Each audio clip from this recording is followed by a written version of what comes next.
पाकिस्तान से आखिरकार बांग्लादेश ने गोला बारूद मांगा है। आखिर इस गोला बारूद का कहां इस्तेमाल करेगा? क्या ये भारत के खिलाफ इस्तेमाल होगा? तो वहीं दूसरी तरफ पाकिस्तान ने भी पूरा दोष भारत के ऊपर मढ़ने की कोशिश की है और इन सब के बीच में पाकिस्तान तालिबान को लेकर यूएन तक पहुंच गया है। जियोपॉलिटिक्स में बहुत कुछ चल रहा है, हमेशा की तरह जानने को मिलेगा बहुत कुछ। आइए जानते हैं इन खबरों को विस्तार से। चरमपंथी संगठन टीटीपी के हमलों से दहशत में आए पाकिस्तान ने यूएन के सामने गुहार लगाई है। इस्लामाबाद ने बुधवार को यूएन को बताया कि पाकिस्तान के अंदर हमला करने के लिए टीटीपी अफगानिस्तान की धरती का इस्तेमाल कर रहा है। पाकिस्तान के केंद्रीय गृह मंत्री मोहसिन नकवी ने अफगानिस्तान के लिए यूएन के विशेष प्रतिनिधि इंद्रिका रतवाटे के साथ बैठक के दौरान ये मुद्दा उठाया। उन्होंने यूएन से सीमा पर से हो रहे आतंकवादी हमलों को रोकने में भूमिका निभाने का आग्रह किया।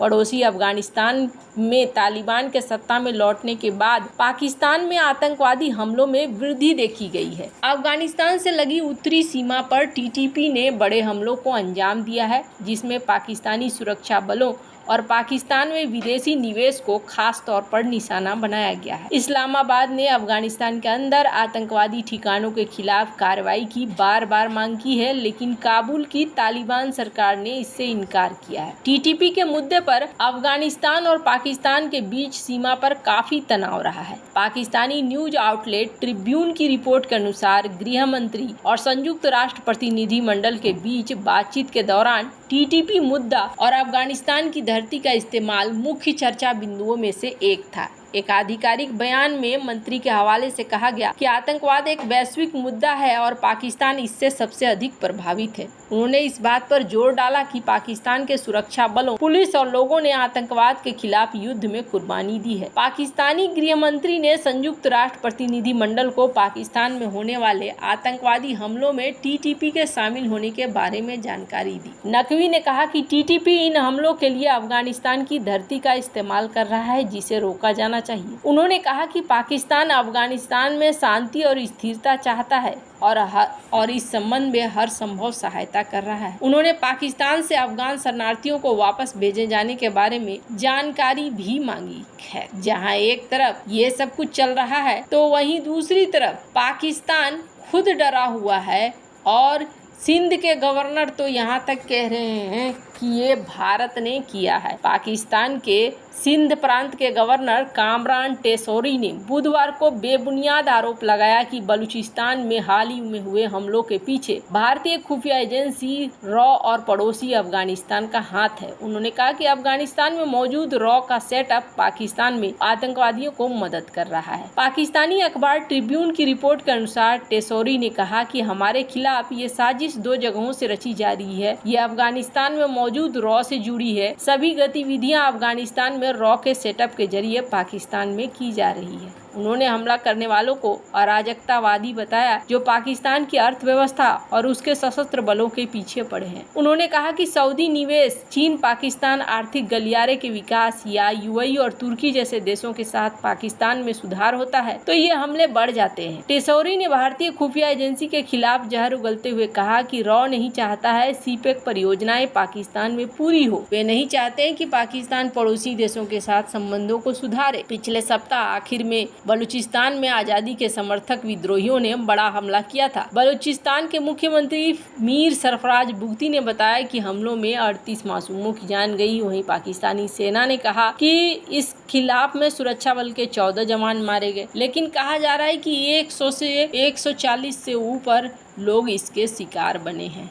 वैसे आपको बता दूं, दूसरे चरण में एक बार फिर से अफगान शरणार्थियों को पाकिस्तान यहां से निकालने वाला है और पाकिस्तान उन्हें बाहर करने वाला है। पाक की इकोनॉमी इस वक्त पहले से खस्ताहाल है। स्क्रीन पर एक आर्टिकल देखिए, जिसमें ये कहा जा रहा है, जो वहाँ के शहबाज शरीफ हैं उनके द्वारा, कि डिले होने वाला है इन्वेस्टमेंट प्रोजेक्ट में जो हमारे दोस्त देशों ने यहाँ पर एफर्ट डाला है इकोनॉमी को ट्रैक में लाने के लिए। इन्होंने कहा कि साउथ एशिया का अब ये देश आगे बढ़ने को तैयार है, लेकिन ऐसा लग रहा है जैसे अलग अलग सेक्टर में जो इन्वेस्टमेंट है उस इन्वेस्टमेंट में देरी हो रही है। जो प्रोजेक्ट्स वगैरह हैं उनमें किसी तरीके की कोताही नहीं बरती जाए, उन्हें डिले न किया जाए। पाकिस्तान खुद अपने आप को संभालने में लगा हुआ है, पर इस बीच एक चीज को देखने को मिल रहा है, जो बांग्लादेश में उथल पुथल मची हुई है, इस उथल पुथल के बीच में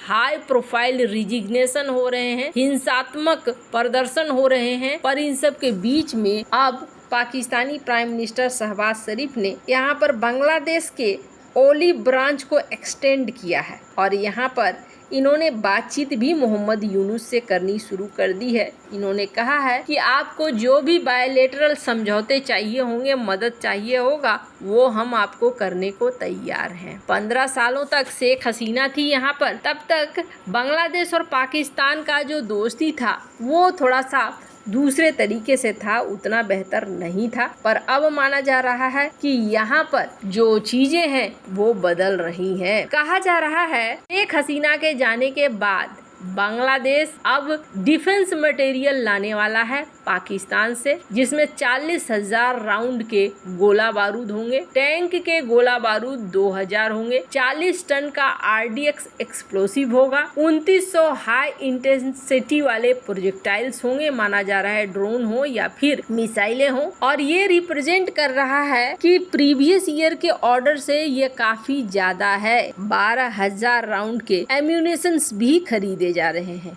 वैसे ये फर्स्ट इंस्टेंस नहीं है कि पाकिस्तान गोला बारूद बांग्लादेश को सप्लाई कर रहा है, लेकिन सबसे बड़ी बात ये है कि पहले से ज्यादा कर रहा है। ये जो शिपमेंट है, ये शिपमेंट 3 फेज में होगा। फर्स्ट फेज सितंबर 2024 और दूसरा फेज और फर्स्ट फेज सितंबर 2024 और बाकी दिसंबर 2024 तक पूरे कर लिए जाएंगे। General manager export of Pakistan ordnance factory द्वारा ये रिवील किया गया डिटेल कि सप्लीमेंट्री डिफेंस एक्सपोर्ट बांग्लादेश को किया जा रहा है, यानी कि अलग से किया जा रहा है, जिसमें एडिशनल डिफेंस स्टोर से निकाल कर चीजों को दिया जा रहा है। बांग्लादेश में जिस तरीके से माहौल बन रहा है, एंटी इंडिया सेंटिमेंट्स भी बने हुए हैं। कई सारे लोग इस चीज को मान रहे हैं कि भारत की वजह से बांग्लादेश के अंदर बाढ़ आया है, तो वहीं ये भी देखने को मिल रहा है कि भारत और बांग्लादेश के बीच में रिश्ते अब कमजोर हो रहे हैं। जमाते इस्लामी को बाहर करना बैन से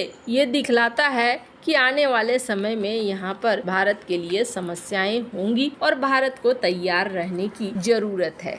खैर, वैसे तो जमात के जो चीफ हैं उनका ये कहना है कि हम भारत के साथ दोस्ती बनाए रखना चाहते हैं और रिश्तों को हम खराब नहीं करना चाहते हैं, क्योंकि पड़ोसी नहीं बदले जाते हैं। अब इस पूरे मामले में, बांग्लादेश के मामले में बाइडेन तो शांत नजर आ रहे हैं, यानी वो इस मामले में ज़्यादा कुछ बोल नहीं रहे हैं, पर आने वाले समय में बहुत सारी चीज़ें हैं जो देखना होगा। वैसे आपको क्या लगता है, इन सब मामले में आपकी क्या राय है, कमेंट कर जरूर बताएं। जल्द मिलते हैं अगले वीडियो में नई खबर के साथ।